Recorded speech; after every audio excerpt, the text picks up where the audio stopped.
Raise a glass, let the worry slip away. Liquid lunch, we're living for today. There's Troy laughing with his gin and a grin, telling stories about where he's been.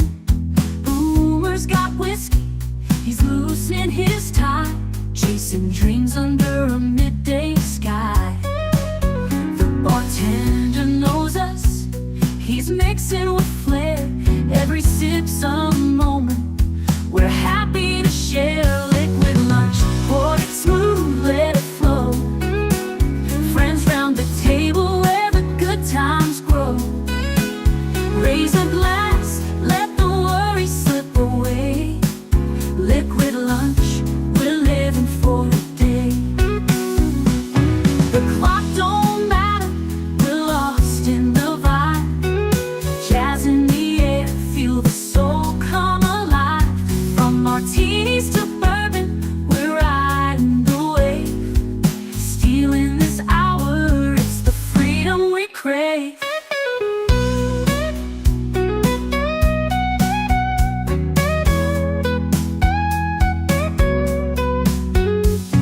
Sun's still shining, but we're in our zone.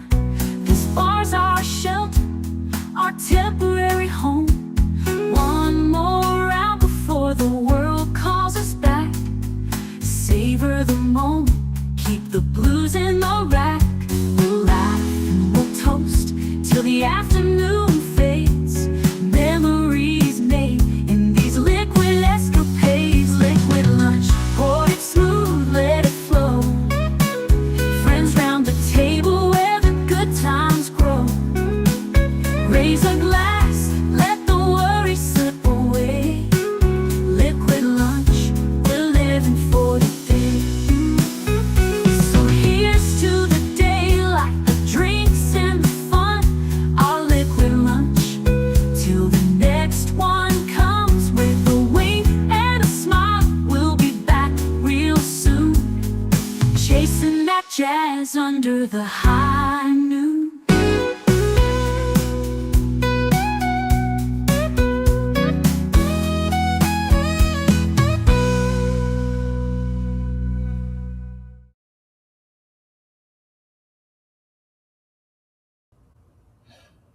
Vasalut and welcome.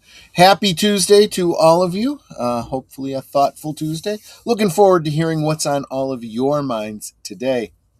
Yes, today I am continuing my practicing what I preach. I tell you all to stay hydrated, so I am drinking copious amounts of lemonade just to make sure that the blood is thin, that the circulation is good, so those antibodies can fight off the nasty germs and viruses. Anyway, welcome to Tuesday Thoughts here on Liquid Lunch, the day where I kind of, even though I don't normally ignore the chat, I'm usually very focused on the chat, but today I'm especially focused to see what you guys are thinking and would like to talk about today. Let's start out by saying hi to Big Al of Big Al Presents, who says, hello, Liquid Lunchers. Hope everyone is having a lovely day. Have a great show, Troy. Interesting tasting history today. Yes, they had a great narrative on a stew with dumplings made in the poorhouses of industrializing England. It actually sounded really, really good. I am kind of inclined to try something very, very similar to it.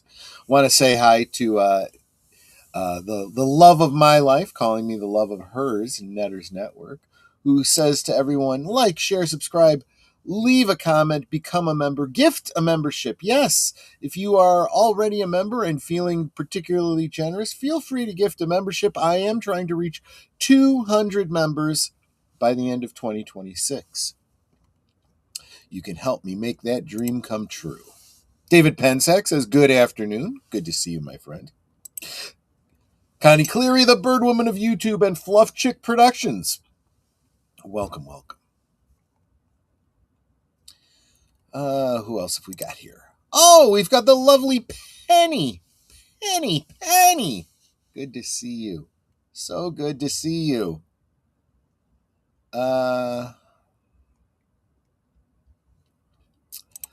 Nate from Geek Flag with Nate Knows says, like, share, subscribe, comment, become a member. And if you were going to give a super chat of $5 or more, why not gift a membership instead and make our family grow? Yes. And then he drops the membership emojis to show that he's already put his money where his mouth is. And he does so again with another gifted membership. Thank you so much, Nate. That one went to Griffin Dior. Welcome to membership, Griffin Dior. Good to see you here. He says, good afternoon, my brother from another mother. Jonathan Conroy says, hail all, smash the like button and enjoy the show. Yes, please do that. Please do all of those things. And says good afternoon to me as well. So you guys know how this works. I would love to know what you guys have been seeing, that you are thinking about today. What has been piquing your interest? What areas of pop culture have you seen some stuff on that you have some thoughts about that you'd like to share about or would like to get my take on? I would be very happy to allow you to take the reins and lead us in whatever direction you wish. I also treat Tuesdays as an AMA, Ask Me Anything. Of course, you can ask me anything at any time, but particularly on Tuesdays. But in the meantime, while I wait to see what you guys are thinking today, share a couple things that I was thinking about just before we went live. I'll do that by sharing my screen. Saw this and probably didn't have the same reaction that a lot of people would expect. Oh, wait a minute. Let's take this off ramp. Star Trek is getting roasted on a spit. That's absolutely true. I can't go into this too much, David. There is a rumor that they are looking to reboot, remake some in some way, shape, or form, Blake 7. This has been something they've been talking about for a long time, but it does look like there is a particular outlet that is looking to acquire many IPs and make them their own. So I need to look into this a little bit more. Nate shared an article with me, and I haven't had a chance to really dig into it a lot yet, but I will be doing that in the near future. In the meantime, let's take a backup and jump into this one a little bit more, because as Jonathan Conroy brings up, Star Trek is getting roasted on a spit, and I would like to say that it is those of us in the, not that I'm putting myself on the same level as anyone like Nerdrotic and Critical Drinker, but the people in the new alternative media are definitely the ones that are championing that charge. Have been for a while, but I do feel like we are now becoming kind of mainstream. Oh my goodness, look at this, the generosity of Jonathan Conroy, my brother. Thank you so much. Gifted 5 last call memberships. These went to Resolute Germ, Daniel Barry Sports Highlights, Boosh McFadden, Lynn Green. Welcome back to membership, Lynn Green. So appreciative. And Drew G. Welcome back to membership as well. So let's, I do appreciate that. That is absolutely wonderful. Forcing me to update my closing credits, which I will have to do now for Twin Peaks and for Sherlock Holmes this evening. That is a good problem to have. I super appreciate that. Do you think this science fiction theory of mine if mankind in the future found a reliable source of exotic matter, and by introducing exotic matter,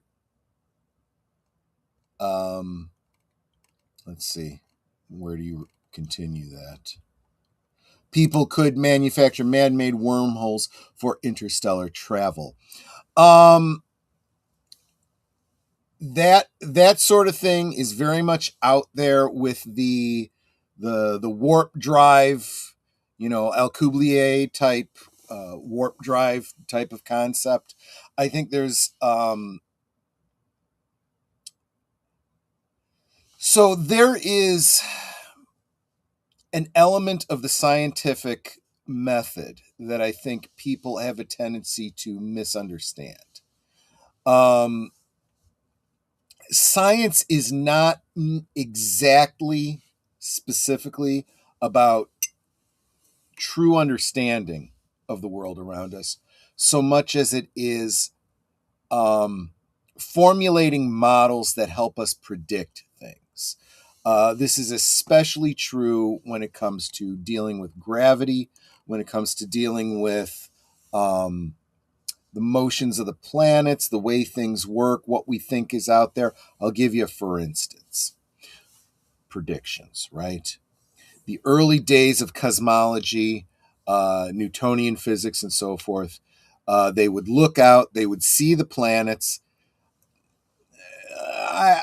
Scientists were first. I think you all know that nobody actually believed that the world was flat in the days of Columbus. Everyone knew the world was round. Ancients knew that the world was round. So let's put that aside.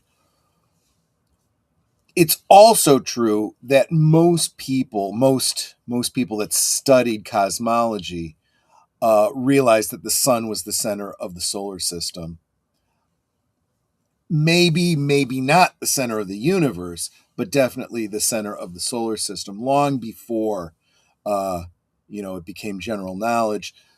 The church for a long time wanted to keep the Earth as the center, but even then they started to, no, that's not really what we're seeing.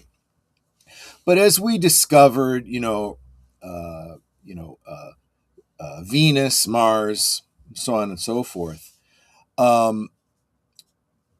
people like Sir Isaac Newton would and Galileo would do the calculations and say, okay, based on the way things move, we can predict if there are any other planets out there that we might not be able to see. And if you look into like the discovery of Neptune, for example, that was at least partly based on, there should be something there. We see, um, um, but this is actually a very interesting one. I know you're trying to make a joke, but Uranus having a ring system that is almost 90 degrees different from any other of the outer planets that has a ring. There's some very interesting theories about that, but I'm getting off topic. Let me get back to predictions, right? So the same thing is true as you start getting into predicting the way subatomic particles will work based on, what we know, we predict, mathematics, and so forth. That doesn't necessarily mean that we understand how the universe works. We just know what we see, and we use that to interpret what may be. And we do that through maths, right? Um, and now it becomes a very different thing when you try to, how can we go faster than light? How can we, break through the barriers of travel? Well, the math says that if we had exotic matter that had a negative mass, then the math would work. But anyone who's reasonable says, well, what makes you think such a thing even exists? There is no observable thing in the universe that leads us to believe that such a thing exists. So I think the idea of looking for exotic matter, we don't even fully comprehend the way matter works. We don't fully understand the potentially 11 dimension universe that we live in. I say potentially because those dimensions are mathematically based and not provable. It's all it. What is the saying? If you think you understand quantum physics, you don't understand quantum physics. So I would say that if scientists believe that such a thing as exotic matter can exist, I don't think they're going to find it naturally occurring. I think they're going to have to find a way to manufacture it. But we're not going to be able to manufacture something like that until we learn how to create one element from another first. Once we understand how to manipulate matter in that way, then we can start creating new matter. And yes, we can actually do that. I don't know if it's, I want to say it's lead, but I don't think it's lead. One of the elements can be turned into gold using a lot of energy, which people have pointed to and said, "Hey, look, just like the great alchemists of the 1,000 years ago were trying to turn lead into gold. We can do that now, kinda, but it's not quite as easy as uh, collecting a lot of pee and condensing it down into crystals and superheating them to it involves some very very very expensive nuclear processes. um, I I don't know. I may have done. Depends what you were talking about. You might want to refresh my memory on that. You see, that's my point, Troy, is my theory that we cannot manufacture exotic matter. And if it does exist, it would exist naturally somewhere in the universe. Well, there's your chicken and egg problem, right?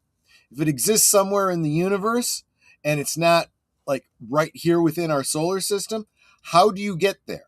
You need the exotic matter to get there, but you can't get there without the exotic matter, right? And then how do you detect it if it's not like local?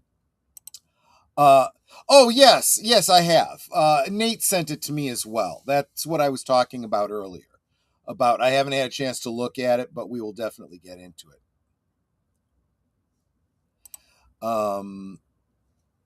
And hello to Booger. I find this fascinating. If that's right, if you found an article about that, that means that long before we had a quantum theory, before we had nuclear fission technology, before we were doing any of that kind of stuff, before we even understood how the elements worked, the alchemists surmised that gold could be synthesized from lead. Now we know that the way you do that is you actually have to either add a proton or remove a proton from an element that is right next to it on the periodic table. But that's one of those predictions that's like, how did you know that? How did you guess that? That I find kind of interesting. And Booger says no to all reboots and remakes. So yeah. Well, that's absolutely, even in the scientific sense, that's kind of true. God created everything fully formed, no egg. Even science points to the Big Bang, and within microseconds of that initial explosion, when God said, "Let there be light," physics were created, and the building blocks of matter and time and energy were all created in that instance. That's just scientific theory. That's just the Big Bang, right? I don't know how else to describe that, but it was God. But you know, there you go. So let's get back to I forgot who brought up the point about Star Trek, but I don't mind dumping on Star Trek for a little bit, just for a little bit. Nerdrotic and Critical Drinker both obliterate Starfleet Academy viewership numbers as the new media humiliates modern Hollywood. Yeah, and I love the fact that they put the female half breed Jem'Hadar um, with a gland problem in the middle of this picture. She pretty much sums up everything that's wrong with modern Trek. By the way, if you want to play a Jem'Hadar female in Star Trek Online, the only way to do so is by creating an alien character and then using the formula that people have created online to create an alien that looks like a female Jem'Hadar. That's about the only way to do it, at least right now. Regarding STSA. Oh, Starfleet Academy. Okay. It's laughable that in the first episode there's no prison, yet later they contradict it, and stealing food is a thing considered. There's always been is a thing considering there's always been replicators. There you go. Good point. That's the whole point of Star Trek, right? The only way you could have this whole, like socialist utopia is in a post-scarcity world where you have replicators that can create anything you want, right? And I don't know if they even realize this, but they keep saying, that Starfleet is the socialist utopia, and this shows that socialism can work. Well, sure. First, create a replicator so that we are in a true post scarcity where there is no need for worrying about anything. Any product can be created, but the other storyline that they keep bringing up keeps underscoring why socialism never works. They keep trying to paint the Federation as the bad guy, and there's all these evil people that just hate on those other races. They're evil, and they're trying to corrupt the Federation by stealing power for themselves. And power corrupts, and absolute power corrupts absolutely. And that is why you will never have your socialist utopia, because you always put people in charge, and when you put people in charge, human nature takes over. That is exactly why it's a myth. For people who believe in the Big Bang Theory but say there is no God, question is who lit the match that caused the explosion? That's exactly right. Why would it happen to begin with? This is one of the most amazing things. I can create a painting, but that painting can't create another one. However, God made people who can procreate and make more people. One, of course, would argue that God is still involved in that creation process, that he created man in his own image, and it is therefore his involvement that allows that. Do Jem'Hadar even have gender? Simple answer, no. Are they not all test tube babies? Yes, they are, which also begs the question of a half-breed. The fan theory, all three fans of this show suppose that the founders who genetically created the Jem'Hadar altered their genetics so that they would be dimorphic, so that they could become a race that exists on their own and could procreate. And therefore, it is theoretically possible that they could. I don't even want to get into hybrids in Star Trek. It was stupid from the very beginning. But they actually attempted to explain it in the Next Generation, saying that many of the main races in the Federation have common ancestors that were seeded there by the progenitors. Think Prometheus, kind of like that. But even before that, the character of Kalar, who was Klingon human, she was talking with Deanna Troi, and Deanna Troi said, "I didn't even know that Klingons and humans could have children." And she said, "Well, my parents had a little bit of help," which strongly implies that they had done some genetic manipulation in order to make that work. And yes, it's lunchtime, so welcome, Curtis Selby. And like I was saying, Curtis, it takes more than that. It can't work without that. That's true. But you also need to change human nature, and I don't see that ever happening. I would think replicators are used on starships and outposts, not on planets. Societies need farmers and people that know how to cook. I'm wondering if they ever actually address that in Star Trek, because you do see, for example, Picard still raising grapes to make wine. Why do you need that if you have replicators?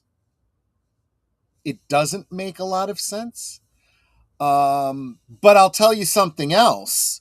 And this applies to today's society as much as to any other. I would highly recommend that you try to keep the old ways. Okay, create a garden, grow your own food. Just because you can right now go to a store and buy your own food doesn't mean you will always have that capability. Uh, you know, if something were to happen to the replicators in Star Trek and they couldn't grow food, what would happen? How would they survive? Right? If something were to happen to the supply lines, like happened about 5-6 years ago, just saying, you might want to be able to be self-sufficient. Don't ever give up the old ways because you become so dependent on the new. The Jem'Hadar with a weird accent and half Klingon. Yeah, exactly. It's stupid. Yes, I'm not sure if they were clones or they were just, because there was clearly genetic diversity among them, which is probably just a function of the fact that they needed multiple actors to play the roles. But there was clearly a genetic thing going on. They don't get too far into it, but I wouldn't be too surprised if the founders didn't, genetically augment, stronger soldiers, smarter soldiers, more dexterous soldiers for whatever their needs were. Fan theory seems counterproductive to the mission of the founders. Well, keeping in mind that the founders are no longer filling the role that they did in the Gamma Quadrant after losing the Dominion War and nearly being wiped out, and Odo going and rejoining them. They've kind of changed their whole plan and function. Although in canon, we don't know what that looks like. There's a lot of non-canon stuff that's very reasonable, that makes a lot of sense, but we just don't know. What happened to the race that was bred to be hunted? Die with honor. Yeah, exactly. Wasn't there also a remark about Spock's parents needing similar help? I don't know. I'm not sure. See, that's the kind of thing that's very easy to mandala effect. You're pretty sure it was because like I said, that whole conversation between Deanna and Kalar. So you might project that back onto Spock, but I don't know for sure. I would have to rewatch Deep Space Nine. It'd be a nice palate cleanser. Yeah. For me, a lot of those Deep Space Nine episodes would be brand new. I didn't see a lot of it because I lived in Chicago, where it was carried on WGN and constantly being interrupted by sports coverage. So, although I have them all on DVD, I haven't watched them all. Natural wine is better than replicated wine. One would question why that would be. If you can replicate wine, it's always going to be identical. And you should be able to replicate wines from all different vintages. So you can literally just call it up. You don't just call up, Chateau Picard, Bordeaux. You call up from a specific year. And that would be saved in your data banks, and you can have it generated whenever you want.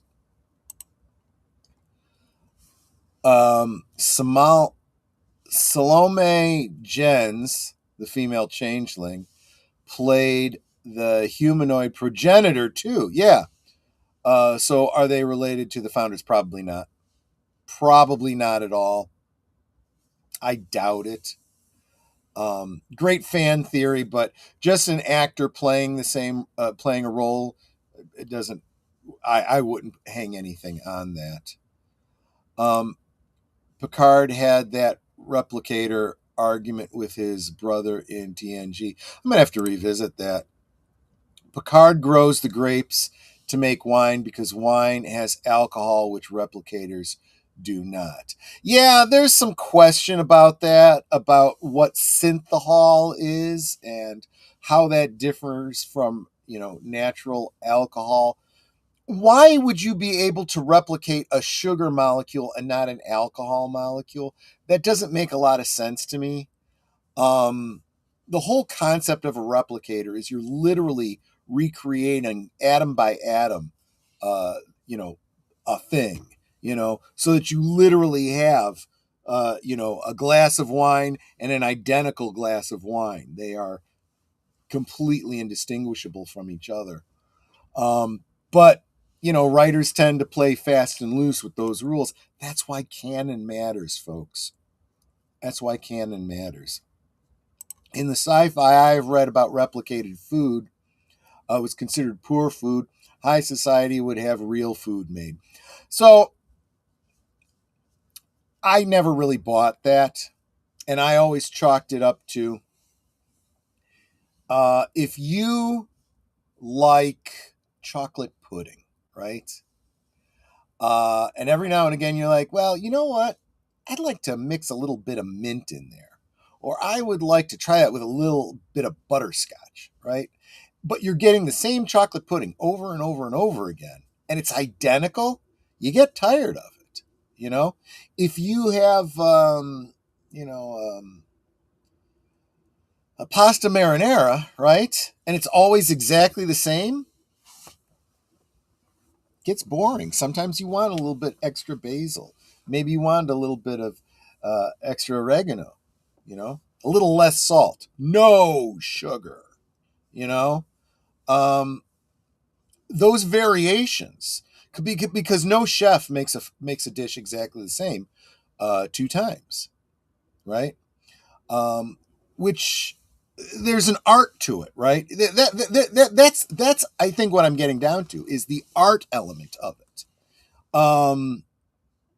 People enjoy doing it, right? People enjoy gardening. They may not even be doing it for food. So there's a lot of reasons. Toilet paper, who needs it? It's called corn husk. Yeah. That's what I've heard. We still don't know where the base material for the replicators came from. It could be people, which means Soylent Green on every farm.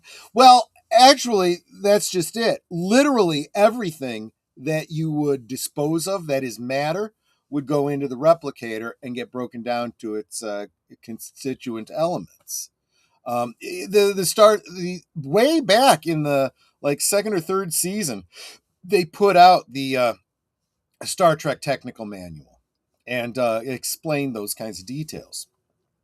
See, Michael Kuda and Rick Sternbach were really good about putting out these references that the writers used to use back then. Nobody bothers with researching that stuff these days. Jem'Hadar were generated in birthing chambers or hatcheries. Their growth cycle was accelerated such that they reached full maturity only 3 days after emergence. That's right. They don't even have a childhood.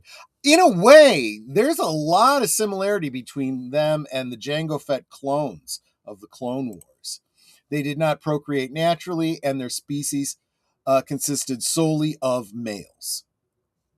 And I would presume probably males that were like the equivalent of mules, right? They even if there was a female Jem'Hadar, I'll bet the male reproductive system didn't even work, because that's kind of problematic, and that would be a distraction for them. By the 23rd century, the Jem'Hadar were evidently able to reproduce female individuals by height. Yeah, see, by the 32nd century, they're trying to incorporate that, and they're saying, well, we don't know how it happened, but it did. Yeah. And they apparently one of the side effects was hypothyroidism too. Yes, they do address that in Deep Space Nine. On Earth, they have replicators at home, but people still like going out to eat. Was cooked by real people. That's why Sisko's father had a restaurant. Keep in mind, too, it's not always about the food. Sometimes it's about the ambiance and the social interaction, right? Guys like to get together with me on a Friday, and it's not like I can actually physically serve you a drink, but we're getting together to chat. That's what it's really all about. Speaking of which, why don't I share with you what we've got coming up this week, and then we will get back to your comments right after. Be right back in about 3 minutes. You are watching Liquid Lunch, streaming every weekday at noon Central, 1 p.m. Eastern. Let's sip together. Dive into the eerie, surreal world of Twin Peaks with us every Tuesday. Join passionate superfans as we unravel mysteries, decode Lynchian symbolism, and sip some damn fine coffee together. Whether you're a Black Lodge veteran or a curious newcomer, our live discussions on YouTube and X will keep you hooked. Come join the conversation. Who killed Laura Palmer? Let's find out together on Deleted Scenes and Affiliates every Tuesday evening at 7:30 Central, 8:30 Eastern. This week, on The Adventures of Sherlock Holmes, Dr. Trevelyan seeks Sherlock Holmes' assistance in deciphering his benefactor's recent odd behaviour. Mr. Blessington plucked Trevelyan out of a virtually non-existent practice and set him up at a prestigious address. In return, Blessington would receive a percentage and would receive free medical care. The arrangement worked well for both parties, but recently, Blessington had been acting very strangely. Holmes is intrigued by the case, but subsequent events soon have him investigating a murder. Can Holmes diagnose the resident patient? This week on Last Call presents The Adventures of Sherlock Holmes, Tuesday at 9 Central, 10 Eastern. This week on Netter's Network, if you love a good yarn, you'll love who Netter's sitting down with. Storyman Jack fashions original audio stories of all genres and talks about how to write for the would-be author. Join them this Thursday at 9 Central, 10 Eastern on Netter's Network.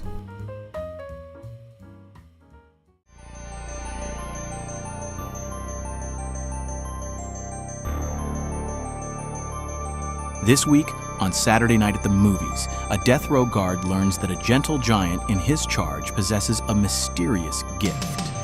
Tom Hanks and Michael Clark Duncan star in this deep, compelling, and emotional narrative by Stephen King.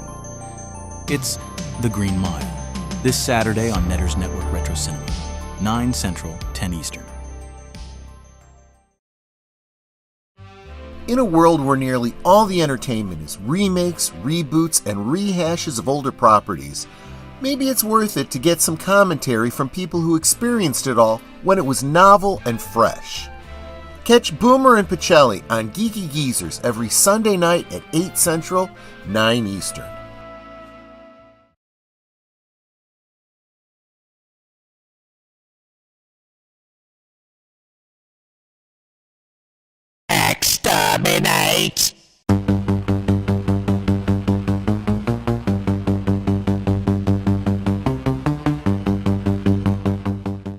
now return to our liquid lunch. Booger says, remember, there's a fine line between Khan and Bashir. Yes, that's exactly right. This is scary because they've examined this in sci-fi, and we have absolutely failed to learn this lesson as a species. Now that we have the ability to manipulate genes, people are like, oh, good, we can use it to cure diseases. Maybe you could also use it to wipe out the entire species. You know, you're working with stone knives and bear skins here, and you're doing it on a genetic level that could literally wipe out an entire. We've already done it with certain types of mosquitoes. They've been introducing genetic controls into mosquito populations to make all of the males infertile, so that within a generation, a population of mosquitoes can be completely wiped out. What's scary about that is when you start applying that to, well, what if we can do it with just certain kinds of this particular species? What if we could do it with just certain types of humans? That's the stuff of nightmares. I would love Tron Legacy to on DVD. Is it not on DVD? Was it never released on DVD? Yes, that's the thing being used by liberal Trek fans to defend this. It's 800 years in the future. Things change. Why all the hate? Well, for the same reason that somehow Palpatine came back. It's bad storytelling. There is nothing inherently wrong with just a simple line of dialogue. Oh, the founders, 500 years ago, after they lost the Dominion War, they decided to release their slaves, so to speak, and in so doing, they genetically removed the Jem'Hadar's dependence on Ketracel White, made them sexually dimorphic so that they could reproduce on their own, and then they completely left them alone to develop as their own species. If that came up anywhere in dialogue, okay, fine. I guess it's possible. But they might have to start explaining, too, why everybody is a fat pig in the 63rd century or wherever the hell they are. You're telling me they never... They can genetically combine a Jem'Hadar and a Klingon, but they can't decrease the appetite a little bit? Just saying. Just saying. Because synthahol is a creation of the new prohibitionists. I don't know if that's canon, but I could totally buy that.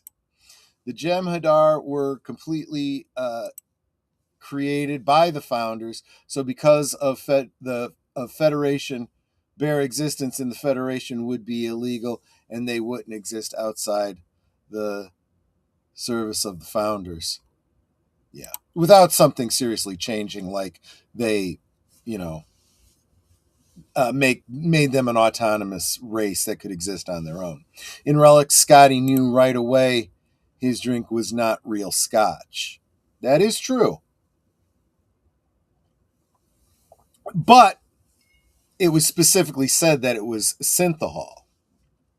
I don't believe that synthahol and replicated alcohol are the same thing. I think that and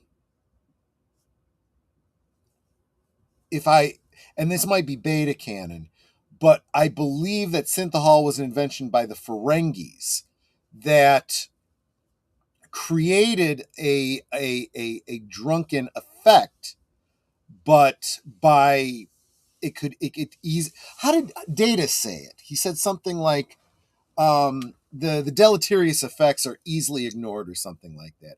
And the idea was that the Ferengi were using it to get you drunk during negotiations, and they weren't getting drunk, and you were.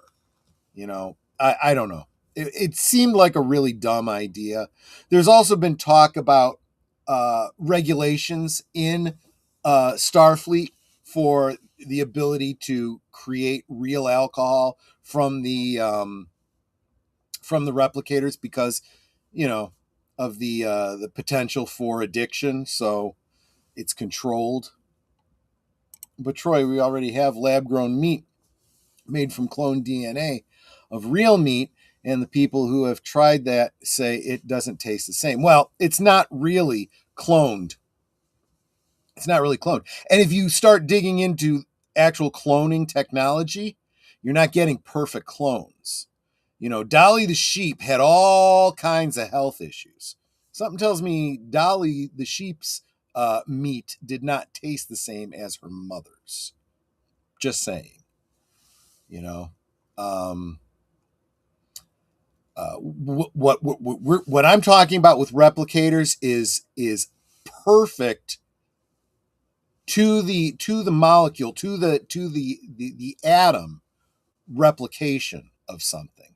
That's not this. Lab grown meats and cloned meats are not perfect recreations. A generation or two raised on such culinary monotony may grow to never realize there's more than one recipe in the world. Well, if you never leave Earth, that's true. But, you got a lot. We're constantly seeing it from the point of view of Starfleet, and they're going to different planets. Some planets have all kinds of great foods, right? Wondrous diversity, right? I know in Farscape, Sebacean and human are similar. Okay. How much snow do you have? We got about 2 inches out on the ground right now. And it's not going anywhere anytime soon because it's only 17 degrees out there. So the replicator fives mean to the phrase shit eating grit. Yeah, well, yeah, organic material. Yeah, it would all be reconstituted. Absolutely. Actually, it's less gross in the Next Generation than it probably was in Kirk's days. Because in Kirk's days, reconstituted was kind of a more manual process, like taking urine and, distilling the water out of it, and taking the poopies and, working the bacteria out of it and working, it wasn't replicators back then. It was a little gross. And I think it's somewhere between actually eating feces and making potatoes with your or growing potatoes with your feces. George Harrison loved to garden. It was his time to relax. Yeah, exactly. If the Jem'Hadar were purely created, then why even include a reproductive system? If they are manipulated, it will still be there, but might be shriveled up and dry. Yeah, that was always my assumption, that they started out as a race at one time. The female gene was manipulated out. The reproductive organs on the males would probably be altered so that they produce the testosterone without the sexual drive.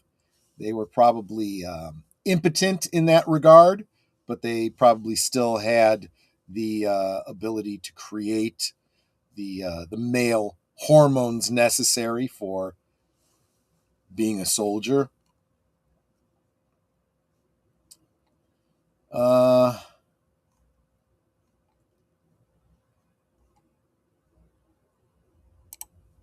Well, I mean, was it released on DVD? I don't even know. Or are you saying that it was released and you just don't have it yet? forced sterilization looks no further than and they that whole eugenics experiment that the National Socialists of 1930s Germany, you know who they cite? They cite the Americans on that. We led that whole eugenics concept here in the United States, and Mustache Man thought it was a good idea. It didn't start with him; it started with us. Troy, did you hear that they cured type 1 diabetes in Germany? And it's all over the regular news outside the U.S., but the U.S. media is not reporting on it because it's bad for their pharmaceutical industry. Yeah. Look, this is why alternate media is so important, because we need to know about this stuff. People are so ignorant. They really are. They so easily trust like sheep, what they're told, and refuse to anything that's counter to that is a conspiracy theory. Well, during COVID, it was other countries that were not, towing the line that the EU and the United States were pushing and saying, no, that's not what our findings are showing, And then when we would try to bring this up, they would try to shut us down in social media. Knowledge is power, and those with power try to control knowledge. I have read that book, and I know how it ends when it comes to genetic engineering and eugenics. There you go. Overlords and their treatment-based finance, because none of them are looking for a cure. Exactly right.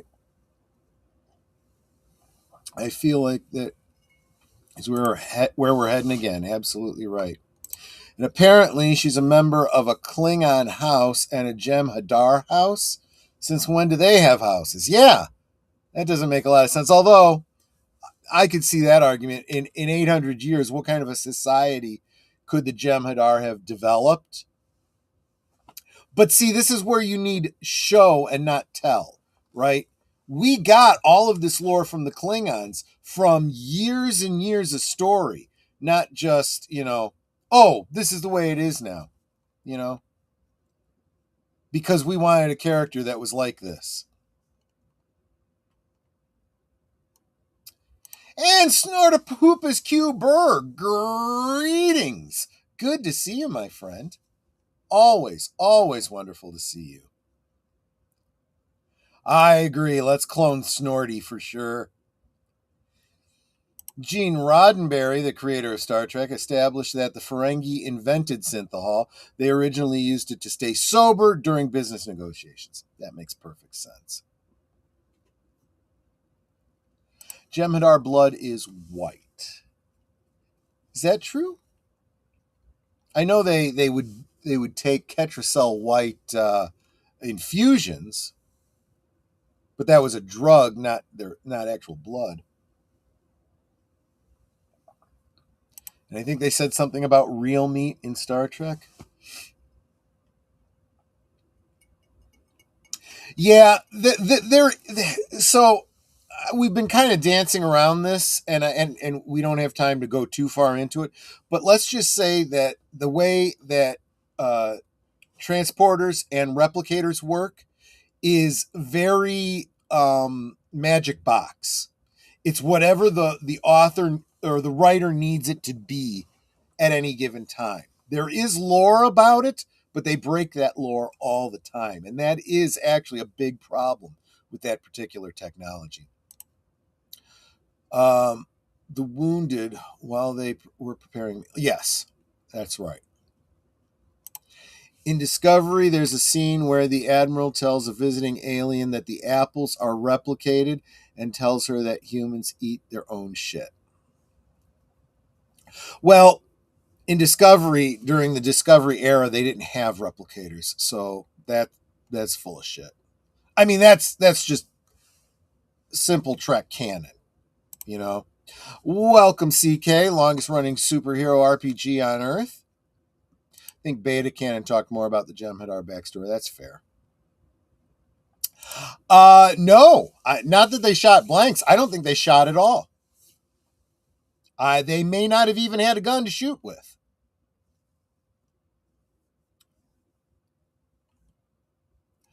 Maybe the Jem'Hadar are precursors to the Moclans. I guarantee you that when what's his name came up with the Moclans for the Orville, he had the Jem'Hadar in mind. Being a Klingon has its advantages. There are no replicators on my ship. There is a galley. There you go. I wouldn't be surprised if Klingons didn't start using replicators for at least some, maybe not foodstuffs, but for making materials. That's what the Academy series is an extension of. Yeah, it's basically Discovery. The Klinorks were presented as tell without show. Look at how well that worked out for fandom. Yeah, and within a season, they were already backing off of that look. L'Rell lost her giant head cone. They started growing hair. They ended up looking a lot better. They should have started that way. Show strongly implies Jem'Hadar. They are 100% artificial creations. They have no junk DNA, no female gender, no biological history. Fair enough.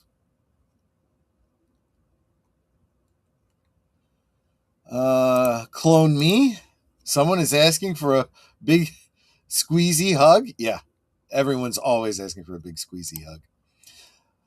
Snortopoopa's Q Burr is probably the only bear you can hug who won't try to eat your face off.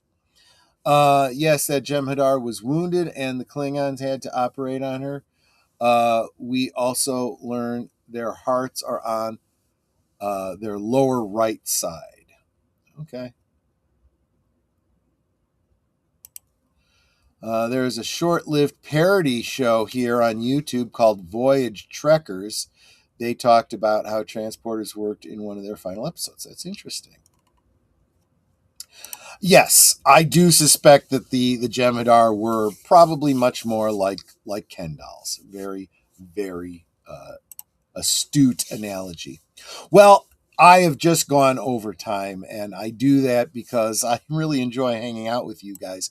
But I need to let you go because I have to get the streams set up for tonight. And I have a bunch of other things that I need to be getting done. So I want to thank each and every one of you guys so much for just all of the support from you guys. I definitely want to thank Geek Flag with Nate Knows for the gifted membership, Jonathan Conroy for the 5 memberships. You guys are just the best. That 200 members by the end of 2026, I think is totally doable as long as I got you guys on my team. You guys are wonderful. So I want to thank you all so much for coming and sharing your lunchtime with me, sharing all of your thoughts, because let's face it, this whole show was all about your thoughts. That's what I expect Tuesday to be. And I want you all to promise you will take care of yourselves. If you're not feeling healthy, get healthy. If you are healthy, stay hydrated, drink responsibly, and I'll see you all on the next one. Take care, everyone. Goodbye. Hope to see you again real soon.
Here's to the daylight, the drinks and the fun, our liquid lunch, till the next one comes.